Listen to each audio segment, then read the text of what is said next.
네, 정치 토크 순서입니다. 취임 100일을 맞은 윤석열 정부에 대한 평가, 그리고 충청권 민심의 움직임까지 이야기를 나눠보겠습니다. 육동일 충남대 명예교수, 그리고 이희성 단국대 정책경영대학원 교수와 함께하겠습니다. 두 분 어서 오세요. 예, 네, 안녕하세요. 예. 자, 오늘 오전에 취임 100일 윤석열 대통령의 기자회견이 있었습니다. 두 분 다 보셨나요? 네네. 예. 그러면 총평부터 한번 들어보겠습니다. 일단 이희성 교수님부터 오늘 기자회견 어떻게 보셨습니까? 좀 기대를 했는데 예. 역시나다 이렇게 좀 평가하고 싶습니다. 어떤 부분에서 좀 실망을 하셨는지. 전체적으로 이제 취임 100일을 맞이해서 그간의 성과에 대한 설명이 좀 있었는데요. 그 성과라기보다는 이전에 문정부의 정책들을 좀 폐기하거나 폐지하는 데 좀 할애를 하면서 예. 그게 과연 성과인가라는 부분에서 좀 동의할 수가 없었고 대표적인 게 이제 뭐 탈원전 정책이라든가 또 소득 주도 성장에 대한 부분들 또 뭐 민정수석실 폐지라든가 이런 것들이 과연 성과일까라는 생각을 좀 해봤고 예. 그리고 무엇보다도 그동안 지지율이 좀 굉장히 낮았기 때문에 이 지지율에 대한 대통령의 입장이 무엇일까를 많은 국민들이 좀 들어보고 싶었을 텐데 예. 그 질문에는 좀 이렇게 피해가고 또 최근에 그 민생 또 수해 피해 관련된 부분들도 좀 그동안에 했던 얘기를 좀 반복적으로 하는 그런 부분들이 기대에 대비해서 미치지 못한 그런 부분이 있었습니다. 알겠습니다. 자, 이번엔 육동일 교수님이 오늘 기자회견을 총평을 해주신다면요? 네. 그 100일이요. 예. 사실은 대통령 임기 1850일 중에 5%입니다.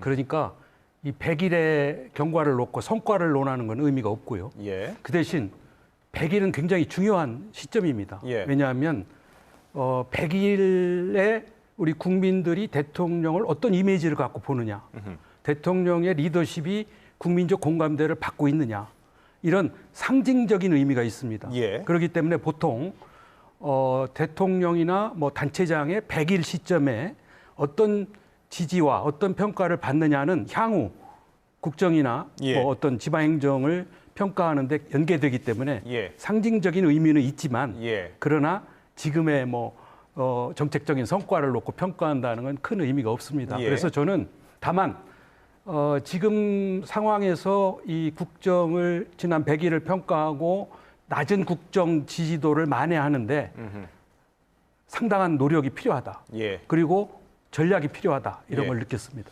지금 그 얘기 나왔으니까 이어서 얘기해보죠. 지금 취임 이제 100일이 지났는데 이 윤석열 대통령에 대한 평가도 한번 해보신다면요. 취임 100일을. 지금 현재 우리 이 대통령이 제일 먼저 추진한 게 청와대에서 나와서 용산 집무실로 이전한 겁니다. 예. 그거의 근본적인 목적은 제왕적 대통령을 타파하고 권위주의를 청산한다는 거거든요. 예. 그런데 그것까지는 좋은데 이 권위주의 청산은 좋은데 대통령의 권위까지 망가졌습니다. 대통령이 대통령다운 모습을 보여주는 게 대통령의 권위고 예. 그 대통령의 권위가 살아있어야 우리 국민들이 그 대통령에 대해서 충성을 보낸다든지 정치적 지배와 피지배 관계가 성립하거든요. 예. 그런데 그러한 이른바 그게 이제 대통령의 PI 전략이라고 하는 겁니다. 예. 프레지던트 아이덴티티 전략이죠. 대통령의 이미지, 예. 대통령의 리더십, 대통령의 이제 비주얼한 모습 이런 것들이 정리되지 않고 예.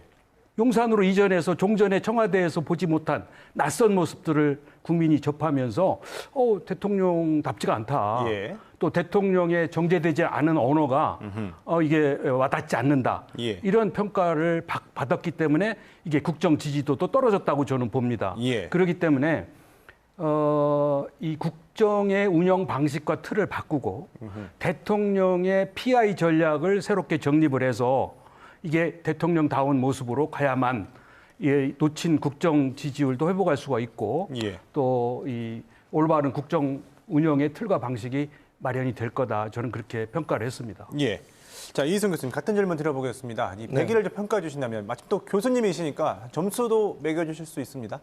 점수 글쎄요. 많은 언론에서 점수 얘기를 많이 하는데 저도 뭐 점수를 딱히 몇 점이다 하기보다는 예. 역대 정권 가운데 임기 초에 이 정도의 지지율은 거의 없었던 상황이고 예. 그런 것들이 좀 점수를 대변해주지 않나라는 생각이 듭니다. 예.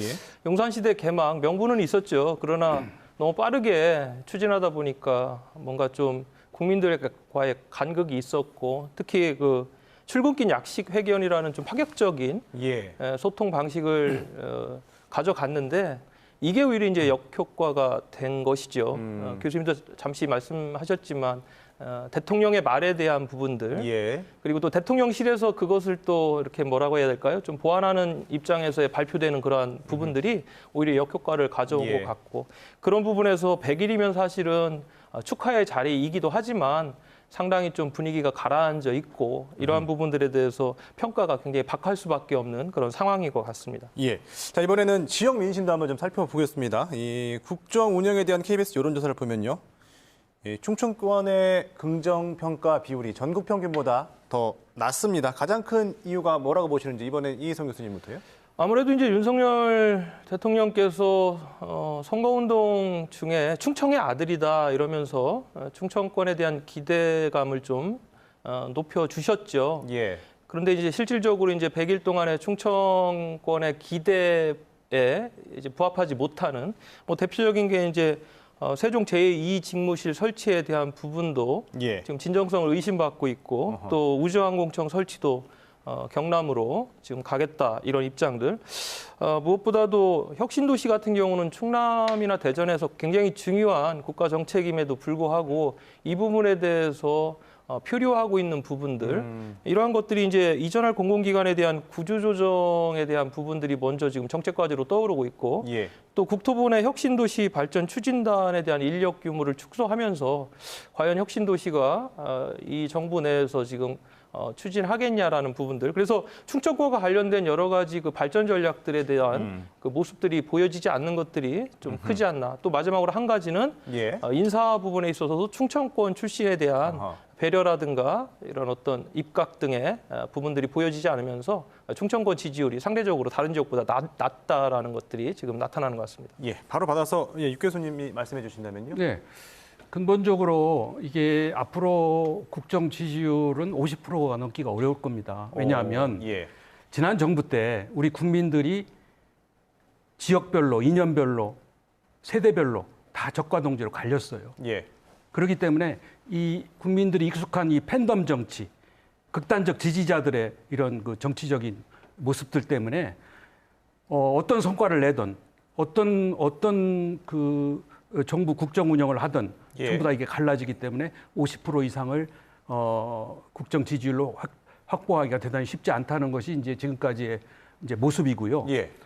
우리 충청 지역도 국정 지지율이 낮을 수밖에 없는 이유는 사실 이 대통령은요, 왜 이 정책을 해야 되느냐, 왜 이 국정 철학을 갖느냐, 그 Y에 대한 답을 줘야 됩니다. 거기에 대한 국민적 공감대를 받아야 되죠. 예. 그리고 그 외에 관한 답을 주는 거는 전문가, 무엇을 할 것인가가 전문가가 답을 내는 겁니다. 예.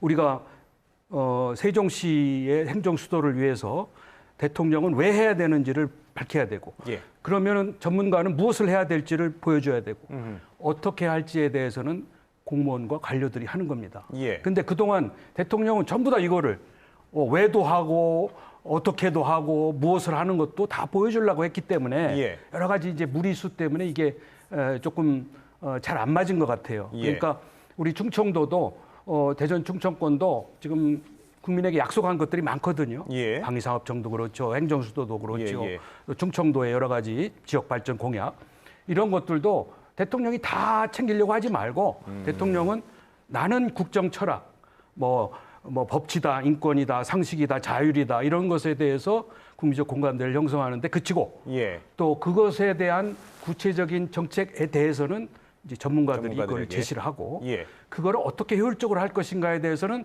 관료들이 하는 이 역할 분담 이것이 지금 국정 운영에 반드시 필요하다. 예. 그런 생각을 근데 이렇게 가졌습니다. 지지율이 낮으면 말씀하신 대로 이제 국정 운영의 동력이 상실되는 동력을 거 상실할 수가 아니겠습니까? 있죠. 그럼 이게 그런 반등의 계기를 만들 수 있는 어떤 당연히. 방법 뭐가 필요할까요? 당연히 아까 짧게 말씀드린 대로 예.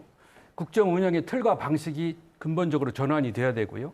말하자면은 청와대 또는 지금 용산이니까 용산 집무실 중심의 국정 운영이 바뀌어야 됩니다. 이제는 지방 중심의 분권 체제로 가야 되고요.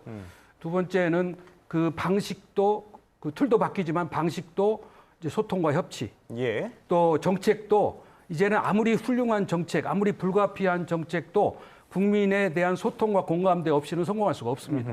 그러니까 정책마다 꾸준히 국민들을 설득하고 예. 공감대를 얻는 그러한 노력을 기울여야 되고요. 아까 마지막으로 말씀드린 것처럼 대통령이 대통령다운 모습을 보일 수 있는 그러한 전략을 새롭게 만들어서 펼칠 필요가 있다. 예. 이렇게 생각합니다. 자, 같은 질문 이희성 교수님께 짧게 좀 답변을 부탁드리겠습니다. 결국 사람에 대한 문제고요. 그렇기 때문에 오늘 이제 취임 100일 기자회견에서도 인적 쇄신에 대한 메시지가 좀 나올 것에 대한 기대가 있었는데 그렇지 못했네요. 그러한 부분들은 아직까지도 대통령 스스로 어떤 이 전체적인 상황이나 국민들의 생각들하고는 좀 간극이 있는 것 같아요. 결국은 모든 것들은 결국 사람이고 그런 부분에 대해서 사람이 바뀌어야 되는데 굉장히 좀 어려울 것 같습니다. 예, 오늘 특히나 이제 그 기자회견에서 예. 이야기한 부분을 볼 때 그렇기 때문에 지지율 반등은 당분간은 좀 어렵지 않겠냐 예. 이렇게 예측 가능합니다. 그 뭐 반등의 계기를 만들 수 있는 뭐 방법 뭐 생각나시는 부분 없습니까? 긍정적인 부분에서 좀 만들었으면 좋겠는데 이제 우려되는 거는 이 부분을 좀 다른 방식, 일종의 사정 정국으로 가는 게 아니냐라는 우려가 있습니다. 예. 예.